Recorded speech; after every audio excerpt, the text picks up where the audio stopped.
Did you know your credit card points and miles can lose value to inflation? Credit card companies often reduce the redemption value of your points and miles. Now, imagine a credit card with rewards that can grow in value. With the Gemini credit card, you can earn Bitcoin or one of over 50 other cryptos instantly with no annual fee.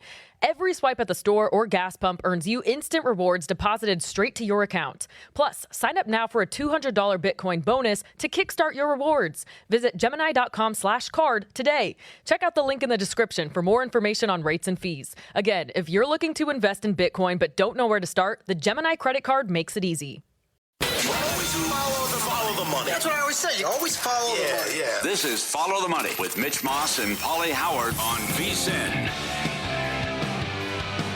Here we go. Welcome in. It is Follow the Money on VSiN, the Sports Betting Network. Mitch Moss along with Paulie Howard. We're live in downtown Las Vegas from the Circa Resort and Casino. Loaded today over the next 3 hours on the program. Paul Stone, college football recommendations coming up in 90 minutes. Matt Vasgersian a little bit later on in the show talking MLB playoffs.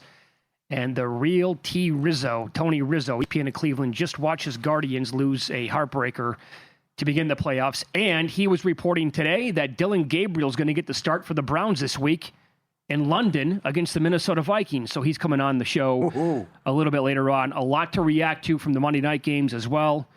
But how about this? We'll go over props and a lot of them for the Major League Baseball playoffs, even though we have 2 games now, one in the books, one ongoing. Padres lead the Cubs 1-0, but a lot of fun props to look at. I have like a history of how many times some of these props have actually cashed in the playoffs and what just took place with Tarek Skubal. Caesars and Will Hill offered, will any pitcher in the playoffs, not like today or the first round, record 14 or more Ks? Mm-hmm. It was plus 550, and he got it done as they brought him back out for another inning. He brought the hammer of God in game 1. Yes. And the Guardians could not touch him. I didn't even look at it like his ladder props today. Like, what was he to strike out 10, 11, 12 guys? Sure. Let's see the tickets. You know, the pizzeria's here today. Tip jar's open. What a performance, and they needed it.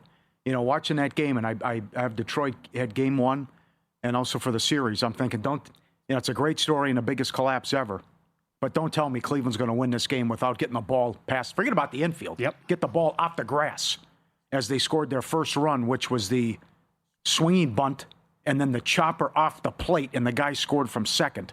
And then the Baez error to start the 9th. Ramirez on third, nobody out, and they get out of it. So you are right. They needed him to be Superman. He was phenomenal. And now Cleveland faces elimination tomorrow, but they had to have it with throwing 107 pitches, going deep into the game. And Detroit's run in the first inning was because of an error. Cleveland ties it up, and then the beautiful safety squeeze to take the lead. Playoff baseball doesn't disappoint. It was a phenomenal game. Disappointed in the empty seats, which we got to talk to Rizzo about coming up. But 2-1 Tigers and a great performance from Skubal, and let's see what you have if you laddered them. All right, so here is my betting takeaway from that game, and it ties into like October baseball, playoff baseball in general, how you're probably going to get lower scoring games for the most part. Pitching can dominate a lot of times in the playoffs. And we mentioned it with this game on the show yesterday. We said we would look at betting under like derivatives, right? Different markets, not the game. We would look at betting under the first 3 innings, the first 5, and the first 7. And you chimed in by saying, yeah, you don't want to get the bullpens involved here at all. Yeah. Now, everything stayed under today. Full game did as well. Mm-hmm. But we're talking about 2 runners on for the Tigers in the 9th. And they never scratched across another run. Good point. Yep. And then the Guardians had Ramirez on third with nobody out, and they get 1 across. That bad boy, he's going to go. Several different things could have happened. The Tigers could have exploded in the 9th. The Guardians could have tied it up in the bottom half, extra innings, and then all hell breaks loose. I think that's going to have to be the approach for all these games if you're going to like the unders. Forget full game. Just bet the first 3, 5, and 7. Yep. That's where the bunt didn't work out when they had second and third and 1 out. So that was a good observation as well. But Detroit also needed that because they had the second worst record in baseball from September on. And you're talking about an 11-game lead with 3 weeks left and you blow it. So he was phenomenal. Now it's what happens the rest of the way. You know, as Cleveland's facing elimination, and Gavin Williams was awesome really good in the loss. So we'll see because there's not a lot behind Skubal. But we'll see if they can get the bats going, if they can eliminate Cleveland coming up tomorrow. All right, live betting number on this Padres game as they take on the Cubs. They're leading 1-0 now. San Diego is, and they are in the fourth inning. They are $1.56 to win this game, and the total is 4.5. Pivetta has been really good. Mm-hmm. Boyd has been actually good today. He was really, really bad kind of down the stretch for this team. So, I mean, look at that total already, thinking that not much else is going to happen today at Wrigley. And once that Padres bullpen is going to come in, it'll be tough for the Cubs to really muster anything against this offense. Did you feel the same way about this game as game one for Detroit? I think San Diego's got to have this because you're throwing Cease in game two. I think that's a big mistake, and you would go Darvish if there's a game three. Well, I kind of like the Padres in the series anyway because of Cubs throwing Boyd in game one and there's no Horton. Yeah. Well, it was also big to get the lead in back-to-back doubles and how last season ended when you didn't score 24 innings in a row. So you were saying about making the case for the under here with once we get into the bullpens and we're getting close to the fifth inning? Well, but that's the thing, right? Yeah. I mean, if you can still find live first seven, I would look at that more as opposed to the game. Because I don't want to take my chance of any of these games going to extra innings. Yeah, 4.5 seems high. We've only had one rally, right? And I think the Padres had a guy on third with nobody out. It didn't get him in. Yeah, that's right. So I think I would look under in this game as your Pavetta's off to a good start. We'll dive into the two games coming up later on today with a bunch of props coming up in about 10 minutes here in the program. You were all over Darren Waller on the show yesterday. Oh, yeah. You liked and then Tim Murray on the primetime show bet as a result of your strong comments on him, bet him over 9.5 receiving yards, and he blew that up right away in the first drive of the game. So 2 touchdowns came in, and he was the first touchdown scorer of the game, which is 25-1. So the redemption story here is it started up last night, and it's full pedal to the metal, in my opinion, with this guy as tight end. And they won the game. Tyreek Hill goes out. Here's one bet to make. I did it earlier today. I want to get down even more. Darren Waller to win comeback player of the year. Come on. Already? With 50-1? What'd you get? In that neighborhood. I got 35 because I don't have access. Well, there's one book here in town that has 40, and they'll take 14 cents on it. So go to hell, and I hope you burn to the ground. But there was their comeback when you put it in? They're pretty much. Pretty much. And there are other books outside of Nevada where you can get 40, 45, and 50-1. But his story is great. Did not play at all last year. He retired from the league. He has talked about this many times, and it was on a Hard Knocks episode back in 2019 with the Raiders, battling substance abuse like his whole life. And he mentioned that after his divorce with Kelsey Plum in 2024, when he was out of football, he was battling the demons again, and he fell back into it. It's the perfect comeback story for this guy. Yeah. And now there's no Tyreek Hill. So look at this. You're right. Last year, this was with Hill in games. I will remind people, Jonnu Smith was a machine playing the tight end position in a Mike McDaniel offense. He finished last year with 88 catches on 111 targets for 884 yards and 8 touchdowns. And some of the games that he had, 6 for 101, 2 touchdowns, 10 for 113, 9 for 87 and a touchdown, 9 for 48 and a touchdown. He scored 4 touchdowns in the final 5 games of the year. There's absolutely a path where this is going to make sense, and this guy now is going to have to become one of the key cogs almost of the offense, you would think. He has the best story, 45-1 at DraftKings, 35-1 at Will Hill and Caesars. He's going to have to beat out McCaffrey, Hutchinson, and Dak. Their stories about coming off big injuries, and they're going to put up huge numbers. I think we all agree Danny Dimes can't win it. This is Sam Darnold Part 2. I think you're wasting money at plus 450. But that is a good case with his story, and you're right with Hill out now, that this guy could be a weapon, and he's going to could be a big part of the offense as well. But also, what we talked about yesterday, McDaniel raved about him every week exactly when he talked right. to reporters. Oh, you should see this guy in practice. Oh, this guy's going to be a handful. I can't wait to see him out there. And then he gets the 2 touchdowns right off the bat. I was thinking more from a ladder perspective, about maybe he goes out and there's FOMO if he has 8 for 90 or something, or 6 for 90. Oh, so you took the ladder 25, 30, 40 yards, that whole thing. I wasn't expecting that. I was focused on my guy, Ollie Gordon, to get a touchdown, but this guy to get the first, get 2, that was 80-1. He gets the first. Anytime touchdown was 5-1. But when we were talking on the pregame show here, it's like he was 8.5, 7.5 at some books for the game. Yeah. And he gets that right away on the third down conversion. That's exactly right. Also, then in the late game, and we're going to do this coming up in 20 minutes here on the show, our top 5 and bottom 5 teams right now in the NFL. I don't know if you can make the Bengals low enough. I'll give you a hint. They are in my bottom 5. They made it? And I wanted to put them even lower than where I have them. That is, and I tweeted this out as well during the game, after the game actually. Right. That box score looked like a powerhouse out of one of the Power 4 conferences against a lower level like FCS team. Yep. 80 to 43 plays, 512 to 159 yards, 326 to 106 in the air, 29 first downs to 9. 8 for 14 on third down compared to 2 out of 11. 37-plus minutes of time of possession compared to 22 and change. That was a complete bloodbath.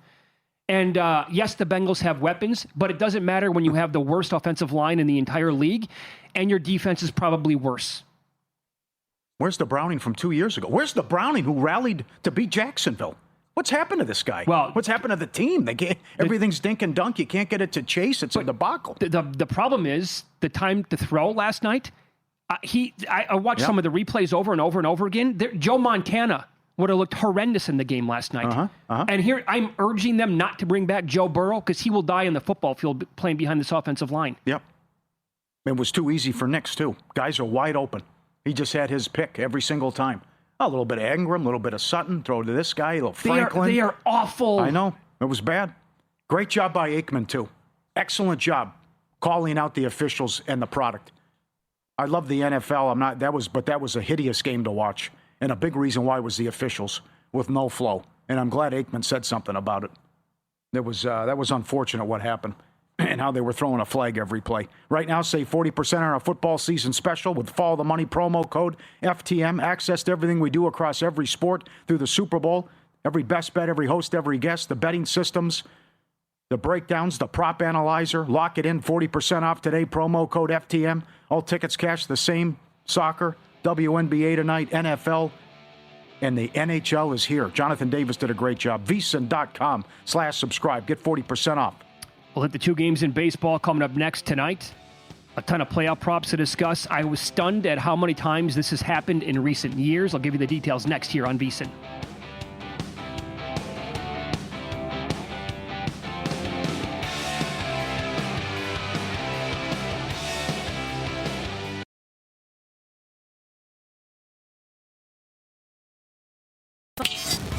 This is Follow the Money on VSiN.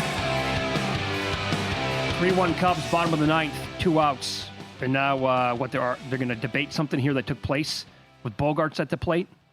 I didn't see what happened. No, neither did I. Anyways, this is a debacle. The Padres have 4 hits in the game. Yeah, here you go. Totally again, I talked about a throwaway year earlier with some of these teams. This would be one of them.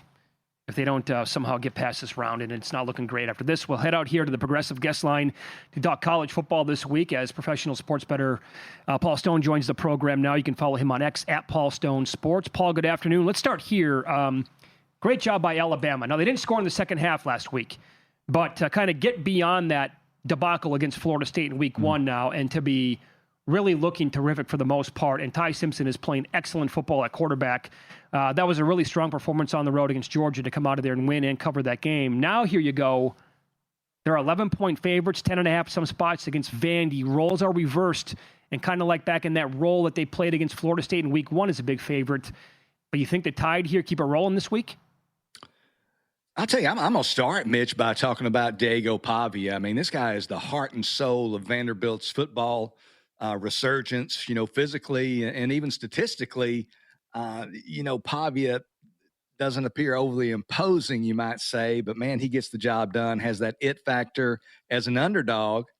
Diego Pavia is 2 years at New Mexico State, last year and this year at Vanderbilt. When starting, 19-5-1 against the spread as the underdog. He has won the game outright in 15 of those 19 covers. So incredible.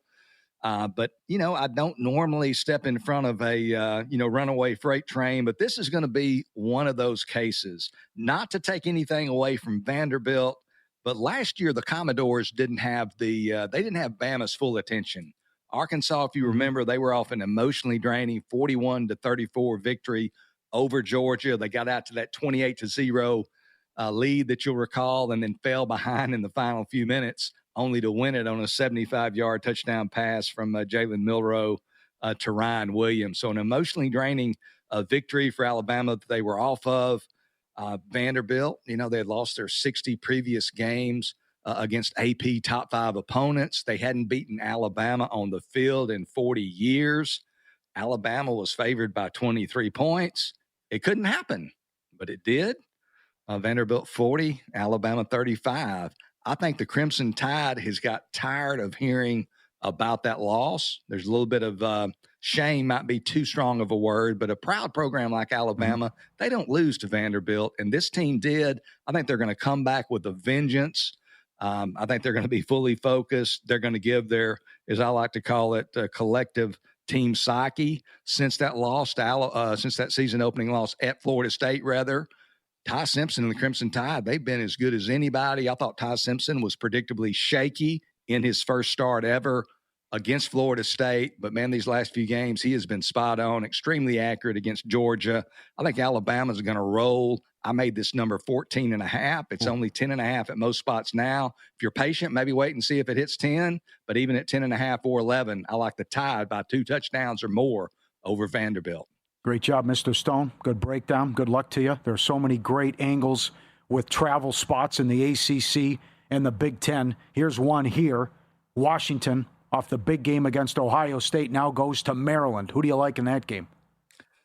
Yeah, Maryland off to a 4-0 start, Paulie, behind the play of their true freshman quarterback, Malik Washington. But other than that 27-10 victory at Wisconsin, not a whole lot of meat on the bone to this point for the Terrapins. There are other 3 victims at this point: Florida Atlantic, Northern Illinois, and FCS member Towson. That's certainly going to change in the next couple of weeks. We're going to get an idea of who Maryland really is, hosting Washington this week and then Nebraska next week. First things first, though, and I believe this spot against Washington just strongly favors Maryland. While Maryland coming into this game is off a bye, Washington, on the other hand, was hosting top-ranked Ohio State there in Seattle, a much-anticipated contest. The Buckeyes ended the Huskies' 22-game home win streak, did it pretty much in workmanlike fashion, won that game by a 24-6 margin. The week prior, also, Washington had traveled to Pullman, Washington, to play in-state rival Washington State in the Apple Cup, won that game easily 59-24. But Washington off back-to-back victories, and now they have to travel across the country, across 3 time zones, to play an undefeated and rested Maryland that's had the opportunity to heal some bumps and bruises, do a little bit of a mental reset, if you will. And also, Washington, they're banged up on defense. Their standout cornerback, Takario Davis, he's not played since week 2. Uncertain whether he'll play this week or not. They've also lost a linebacker who is a returning starter for the year, has Washington. So they're banged up. I just put it all in the blender, mixed it up. It spit out Maryland plus 6.5. I think Maryland's going to keep this one close. I think they've got a lot of situational edges in their corner. The Terrapins plus 6.5 over Washington. Good call. Terrible spot here for the Huskies. No doubt about that. They put everything into that game against Ohio State. Did not go well. It's Follow the Money here on VSiN, the Sports Betting Network. Our guest, professional sports bettor Paul Stone. He is on the Progressive Guest Line. Follow him on X at Paul Stone Sports. Now, a couple things here with a travel spot in an ACC clash. Now, Cal's back home after going to BC last week and winning that game 28-24. They're hosting Duke here, and Cal is a home dog catching 3. But, again, this is going to be a 10:30 p.m. start on the East Coast for Duke. The last time we saw something like this here against Cal in Berkeley a couple of weeks ago, Minnesota went there as a favorite, and they were never really in that game. They got blasted 27-14 to Cal. So do you like the home dog again in this spot, Paul? I'll tell you, I do. And I want to start by saying nothing says ACC football like a late-night kickoff in Berkeley between league rivals Cal and Duke, only separated by a scant 2,800 miles. So a little bit different than Duke driving from Durham to Chapel Hill to play the Tar Heels, about 10 miles. But I do like Cal. First of all, Cal, they laid a stinker in week 4, had 3 turnovers, lost in an ugly way to San Diego State, 34-0. But otherwise, the Golden Bears, they've been solid, maybe not spectacular. They defeated, as you mentioned, Minnesota by 13 points, traveled across the country, as you also mentioned, this past weekend upset Boston College 28-24 as a 6.5-point underdog. Both these teams in this game Saturday in Berkeley, both Cal and Duke, playing for the 6th straight week, but the scheduling dynamics and the travel dynamics very much in Cal's favor, in my opinion. Duke could be a weary traveler, no doubt about it. Not only are they traveling cross-country to Berkeley to play Cal, but this is going to be their 3rd road game in a 21-day span, and it's a body clock game, as you mentioned, going to be a 10:30 p.m. Eastern start as far as the Blue Devils body clocks. And then you look at Cal's true freshman quarterback. I'm not going to try. I'm working on his pronunciation, but in my twang, it would probably be ugly. So I'm going to call him JKS, their true freshman quarterback. He's been really good to this point. If you guys have seen him play, been really impressive. And there's the Justin Wilcox factor. If you follow point spread tendencies and performance, Justin Wilcox is really good as a home underdog since taking over there in Berkeley prior to the 2017 season. Cal, 14-5-1 against the spread under Wilcox as a home dog.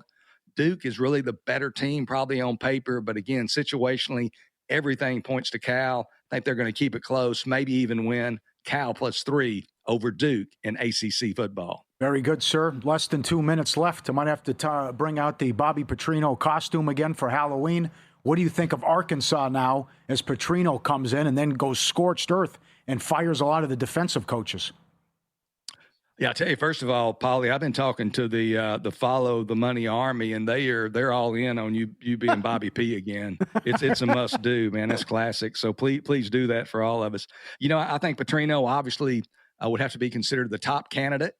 Possessions 90% of the rule, or whatever that analogy or adage is. But you got to consider, you know, SMU head coach Rhett Lashley. This is a guy who went to the University of Arkansas, was actually backup quarterback to Matt Jones, played at Shiloh Christian High School in Springdale, Arkansas for Gus Malzahn. So he's probably dreamed of having the Arkansas job. But you've probably heard it said prior to me saying it today, the Arkansas job's not as good of a job right now as SMU.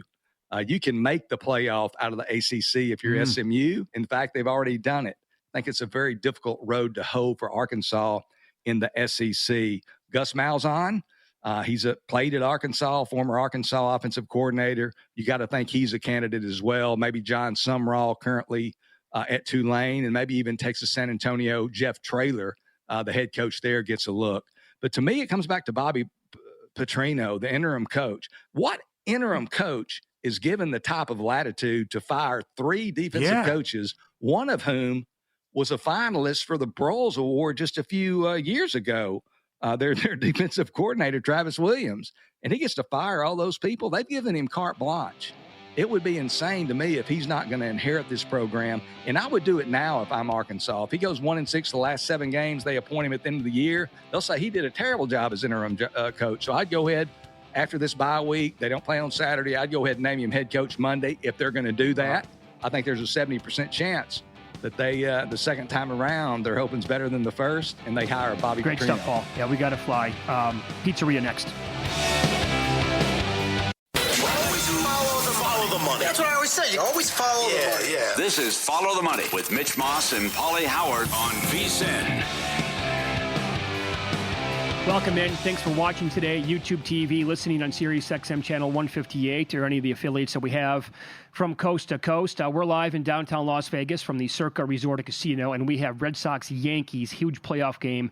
First pitch coming up in 8 minutes, and to talk about it with us right now, we head out to the Progressive Guest Line, and the great Matt Vasgersian joins the program. He's going to be on MLB Network during these games live a little bit later on tonight. Good afternoon, Matt. Thanks for the time today, buddy. How are you?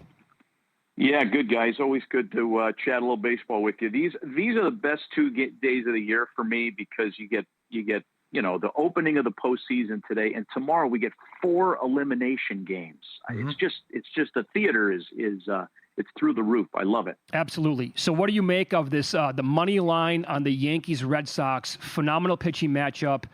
Crochet was fantastic against the Pinstripers this year, but Fried also had good numbers against the Red Sox, and you can get Crochet as a dog around the plus 120 range as it starts here in about 7 minutes now. What do you think? I don't think for anybody that likes to jump in on these things, I don't think it's playable until you get to the bullpens. I mean, I don't expect it. Same way the first two games have gone today. What we get a total of 7 runs scored in 2 games today. So under buyers were cashing pretty happily. I don't think there's going to be a lot of action on base against either one of these guys. Fried's numbers have been phenomenal. Crochet, as you mentioned, phenomenal, specifically against the Yankees. I do think it's interesting how the Yankees are lined up against them tonight. And that's another reason why I think it doesn't turn into an offensive style game until later, because the Yankees have Ben Rice and Jazz on the bench and Ryan McMahon on the bench. So whenever they can get Crochet out of the game, that's when the fun begins. But I don't expect anything against Crochet. I did this exercise my own today. Ahmed Rosario, and you guys have talked about it, I think, has some numbers against him. And all the numbers are this year. All 9 at-bats. He's 6 for 9 with a homer and a double. It's all this year, which is relevant. Then you look at something like Cody Bellinger, who's 5 for 14 against him. You think, oh, okay, there's something there. Well, he was 4 for his first 5 against him, but has since gone 1 for his next 9 against him over the last year and a half. So that success came earlier, and Crochet's a different kind of beast now. So take those guys out of the mix. The other 7 Yankees in the lineup tonight, Judge, Stanton, Wells, Goldie, those guys, they hit collectively for their careers 180 against Garrett Crochet with a 54% K rate. Garrett Crochet's K rate for the season was great, 31%. That's elite. 54% is his career K rate against 7 of the 9 Yankees in the starting lineup tonight. I mean, the K numbers are pretty sharp for the postseason, but we saw Skubal blast over it. We saw Williams blast over it. I feel like this one is pretty apparent that number is going to get high for Crochet tonight.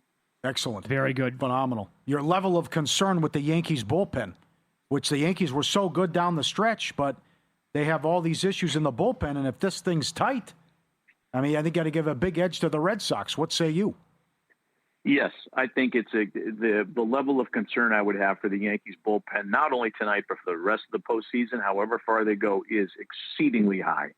You can't trust Devin Williams. I mean, look, the Dodgers are in a similar situation with Tanner Scott and Blake Trinan, 2 real tried and true guys who are not good right now.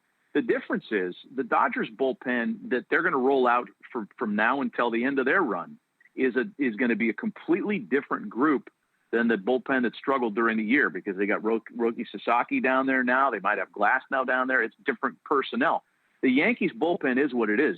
And with the exception of Bednar, if you want to trust the high wire act that has been Devin Williams, and Mark Leiter's been up and down, and Tim Hill for a lefty every once in a while, like that is not a awe-inspiring confidence builder. So that's why I think, again, when the starters come out of this game, that's when you might want to wait and jump in on a live over at that point. All right. It also sounds like, based on the matchup here, career-wise, Judge against Crochet, like you don't have much faith here in the possible American League MVP to get it going in this game tonight. Yeah, Paulie was making the case to bet everything under because of his postseason history, and like under 1.5 total bases, I saw as high as -150, I believe.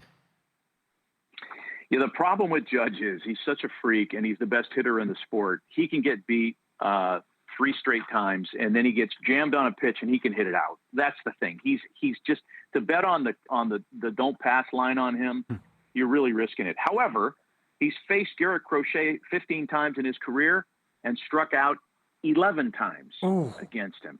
I mean, he is not sniffed. Some of these numbers are insane. Like Austin Wells, 2 for 9, 4 strikeouts. Jose Caballero, 0 for 7, 5 strikeouts. So you're going to pay a tax on Crochet strikeout numbers. I think it was 7.5. That's a big number. Correct. Yep. But this is the kind of night where it's kind of justified. Okay, how about the late game? Hunter Green against Snell, and they put up 6.5 on Snell's K prop. The Reds have had a ton of issues against lefties. What do you think tonight? Props and the game is the Reds are nice underdogs. Yeah, Paulie, I thought when I got up and I saw, because I like to look at where the markets have these things, I saw 6.5 for Blake Snell, and I thought, wait a minute, something's wrong here. His last 3 home starts, he's punched out 8, 11, and 12. Last 3 overall, Snell has 28 strikeouts in his last 19 innings. His home strikeout rate is 2 strikeouts per 9 innings higher than it is on the road. Reds stink against lefties. I thought, what's the rub here? How is this a 6.5? Well, if you look into it, though the Reds don't slug and they don't really hit against lefties, they also don't strike out much. Overall, they've got a strikeout rate that's the 7th lowest in the sport against lefties. It's under 20%. If you look at September alone and you look at the pitch mix that Snell has, and he's 4-seam changeup, curveball, slider, that's what you get with him. So if you boil it down to that, the Reds strikeout rate is even lower. It's just 17%, second lowest in baseball, which I find shocking. I never would have guessed that on the surface.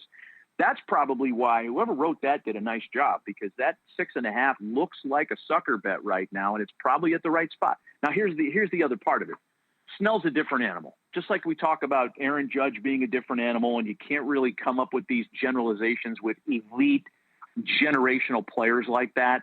It's the same thing with Snell. When he gets going, it's different. And I don't care what the Reds strikeout rate is, they're not going to hit it. Right. So, that's why it's a tough thing to advocate one side of or another.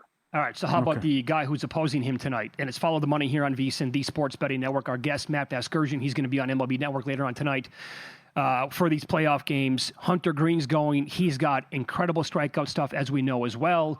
Like, what do you think it looks like for him with his stuff going against this, the top of the Dodgers lineup, which is just ridiculous? Yeah, he's interesting tonight because he had a game in late August in Anaheim, and I was there for it, where he struck out 12, and he looked like the best starting pitcher that had ever walked the earth. Then he went to L.A., same road trip, went up the road, and got knocked around. Different thing, right? Angels lineup is not the Dodgers lineup. There's a huge difference there. After that start against the Dodgers, I'm not sure what they were, but apparently he made some, quote, mechanical changes. And his next 4 to end the year were fantastic. I'll say this, he has to be that guy for the Reds to have even a puncher's chance in this series. Since the advent of the wild card round, as I think you guys have probably talked about, 10 of the 12 series have resulted in sweeps. Yes.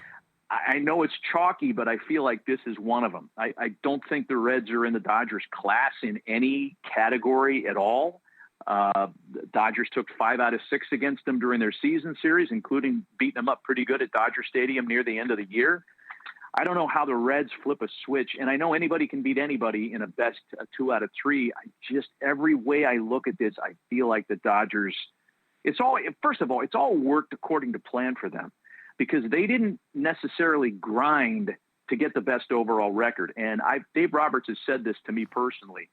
They made a mistake chasing franchise and all-time win records when they were doing that a few years ago. Okay. Doesn't matter if you win 112 games. Like they fell way under their 102.5 number as a season win total prop. They didn't care about that this year. They didn't care if they had home field or best overall. They didn't care if they had to play a wild card round. They wanted to have the group healthy for this run. So instead of winning 11 as a division winner, now you got to win 13 games. And with this pitching staff healthy and right, and Roki Sasaki is a weapon now. I mean, the fact that this guy's in the bullpen, he's made 4 scoreless appearances. He's faced 14 guys and struck out 7 of them. So they're not going to mess around with the guys that were giving it up in the season when their bullpen was laboring. They got through May, June, July. It was really June, July, part of August with the Robleskis and Sheehan and Kasparius and that B group of starters, and everybody was wringing their hands over Dodgers pitching. That's what they wanted. That now they've got their guys fresh and ready to go. They got Yamamoto. We're going to see Ohtani doing both in the postseason. That's right. They're live, and Mookie's hot. Like, I feel like the Dodgers are going to boat race the Reds right out of the building for the next 2 nights. All right, sit tight, my man. You're the best. Save 40% on our football season special with Follow the Money promo code FTM. Get VSiN Pro access to everything we do across every sport through the Super Bowl.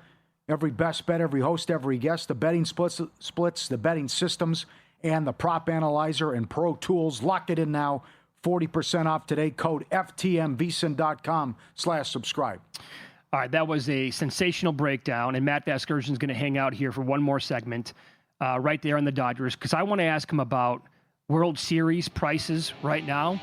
There was a major adjustment on that team earlier today, and it feels like the current price that's available is just too tantalizing to turn down. I want to see if Matt agrees with my assessment on that coming up on Follow the Money. It's VSiN, the Sports Betting Network.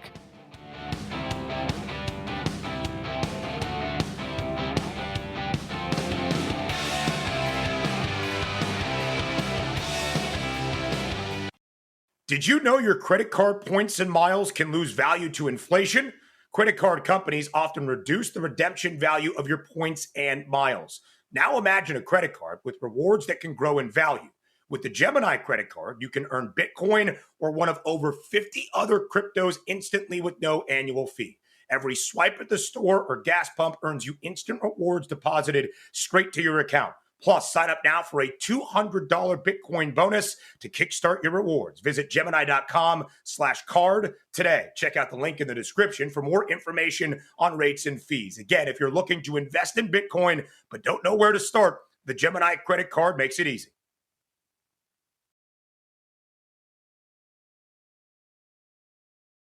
This is Follow the Money on VSiN. All right, a lot to get into here regarding Cleveland sports teams. Browns coming up here momentarily. I think we're going to get some pretty big news regarding their quarterback situation for this weekend's game against the Vikings. That's over in London, where our next guest is going to be for the game, as the real T. Rizzo, Cleveland legend from ESPN Cleveland. Tony Rizzo joins us now on the Progressive Guest Line, who was also at the Guardians game today. Man, is this going to end like we all think it's going to end, or all people who live in that great city think it's going to end? They come back, awesome September, win the division, and then here you go. Scooble gets them 14 Ks, and then it's going to be over with before you blink. Guys, give me a break, okay? Today was hold on. You beat Scooble 2 times in 2 weeks.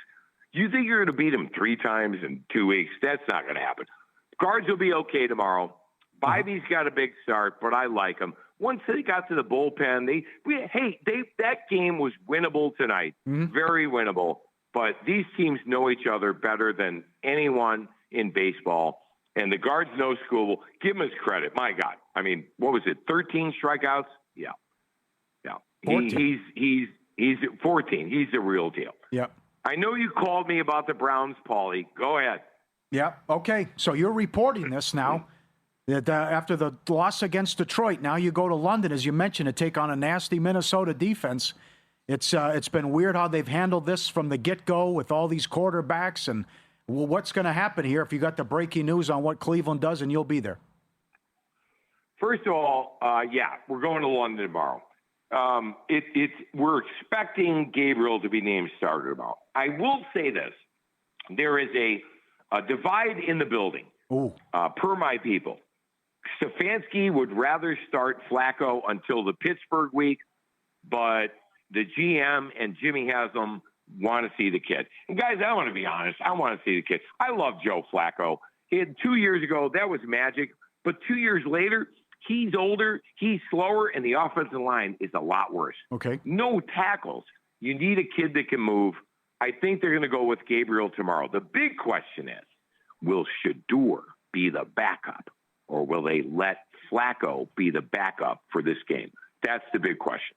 Well, on top of that, then, if they make this move, and it sounds like you're pretty convinced they're going to do it tomorrow, then does that mean like Flacco's not the dude for the rest of the year? It's going to be one of the young guys, as the Yankees just hit a home run?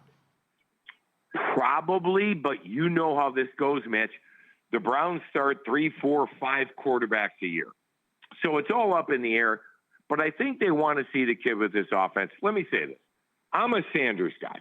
I can't believe Shedeur, and we'll get into this in a minute. Yeah. But this kid has worked really hard, this Gabriel, and he processes fast. He was in 3 really good offenses in college. Like, he's got an advanced degree compared to Shedeur coming out of college, just with the offenses he was in compared to the pros. So let's see him. But eventually, I do think you're going to see Sanders as well. And I know there was a lot of talk about Rex Ryan this week, and whether Shedeur is paying attention and all things. At some point, Shedeur is going to get a chance to play, and we'll see if he's prepared or not. Okay, well, address that then, because he had a good preseason. There was hype. You know, it looked like the GM didn't want to draft him, and it was a Haslam thing when they put the camera on him on draft day. You reported that Zappy's running the scout team. What the hell's going on then? Here's the deal. They're splitting scout team depending on who the opponent is. So it's not all Shedeur. It's not all Zappy.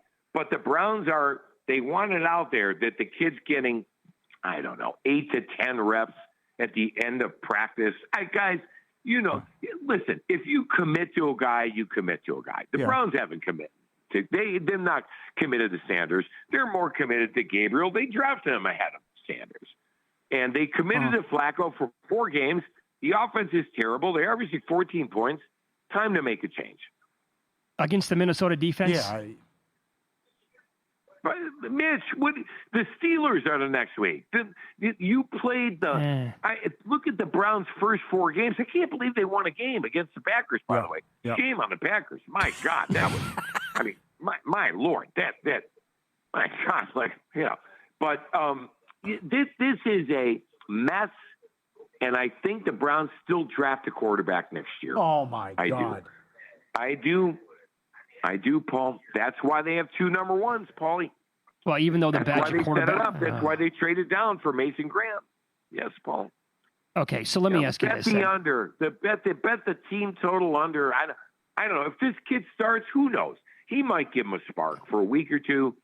But everybody kind of thinks Dylan Gabriel is going to be a backup quarterback in the league going forward. So the next big thing is to see Shedeur Sanders. That's what everybody wants to see. Everybody and I have to admit, guys, they have not developed him. Like, he's a 5th-round draft pick, 3rd on the depth chart. Right. Is that development? Come on. God, what a circus. Let me ask you this.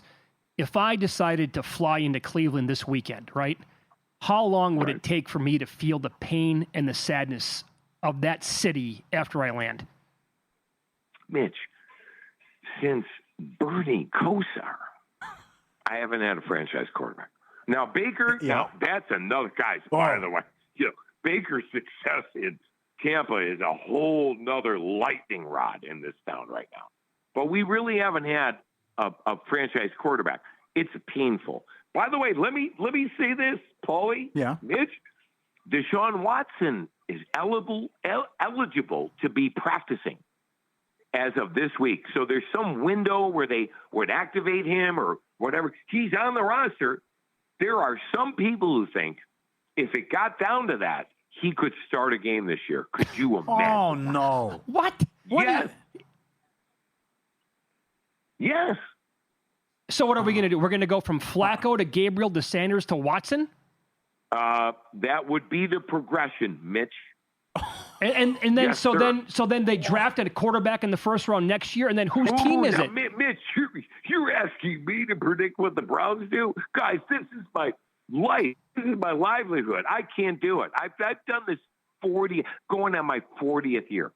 Cannot predict what they're going to do. So here's what my guys tell me. The room is split. Stefanski wants to stay with Flacco, and Barry and Haslam want to go with Dylan Gabriel. So we'll see tomorrow who wins in that. Okay? That's where we're at. That's boots on the ground stuff, inside information. Yeah, great job. Yes, incredible. Okay. You've been with the organization forever. I thought that, is this the worst trade in the history of sports? Oh, how much they gave Watson? What happened? Not even close. Imagine the Browns. By the way, the Browns, I'll give Barry credit. They have a great rookie class. They did. Rookie class. Yes. Oh, God, they're phenomenal. They have 4 or 5 kids contributing. Well, it's about time. He has 1 Pro Bowler in 6 drafts. J.O.K. Still has his job. 1 Pro Bowler in 6 drafts. Wow. Yeah. Well, okay, so if they're going to run it all the way back next year, let me give you some of these names that we're looking at quarterback, Tony, and we're talking to Tony Rizzo, ESPN Cleveland here on Follow the Money, it's VSiN, the Sports Betting Network, that they could take in the 1st round next year. Do you want to take Fernando Mendoza out of Indiana? What does Lenore Sellers do for you? Garrett Nussmeier? John Mateer? Dante Moore from Oregon? You want Drew Aller? You want Arch Manning? You want Ty Simpson? What are they going to take? One of those quarterbacks, the top 3, top 4 next year in the draft? Just our luck, Mitch. Just our luck. It was supposed to be. It was supposed to be the draft from the gods. What was it, 83, Burrito, and all yes. Right? Remember? Oh, my God, we were there. I was there, kids.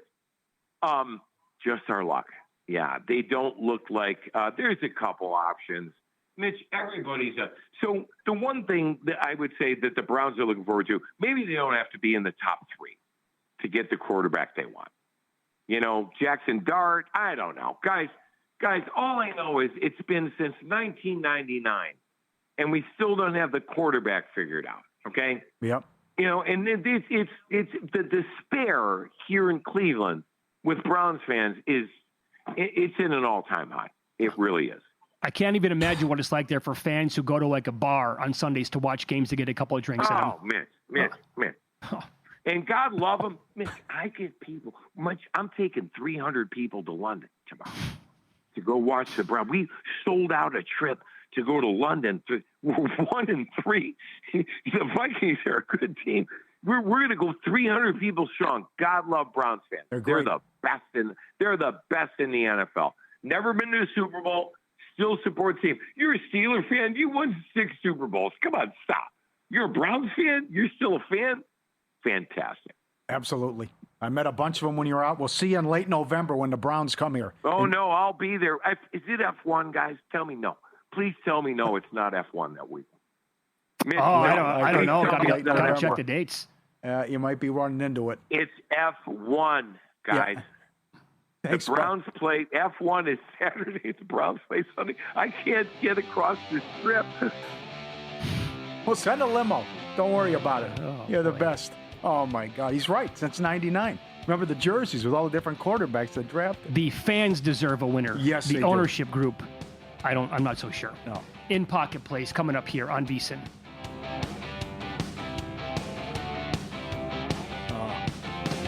He's just spitballing the whole time. Did you know your credit card points and miles can lose value to inflation? Credit card companies often reduce the redemption value of your points and miles. Now, imagine a credit card with rewards that can grow in value. With the Gemini credit card, you can earn Bitcoin or one of over 50 other cryptos instantly with no annual fee. Every swipe at the store or gas pump earns you instant rewards deposited straight to your account. Plus, sign up now for a $200 Bitcoin bonus to kickstart your rewards. Visit Gemini.com/card today. Check out the link in the description for more information on rates and fees. Again, if you're looking to invest in Bitcoin but don't know where to start, the Gemini credit card makes it easy.